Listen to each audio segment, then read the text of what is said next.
How to get Experience Chat on Roblox. Hey guys, in this video I'm going to show you how you can easily enable the Experience Chat on Roblox. Let's just get started.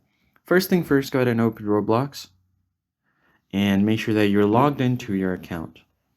Then, from your home screen, you can find the More option at the bottom right corner of your screen. Just go ahead and tap on it. From here, you need to scroll down until you find your settings. Tap on Settings. From there, all you have to do is go to privacy and content restrictions. Then on this option, you should be able to find the Experience Chat menu.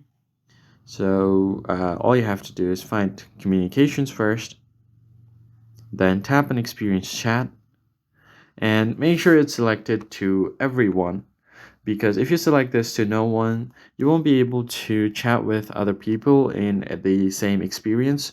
So make sure it's selected to everyone. Go back, go to party, and make sure that this is also selected to connections. You make sure you select the party, and then finally go back here. You should be good to go. Now you can join any experience and you can easily chat with other people there.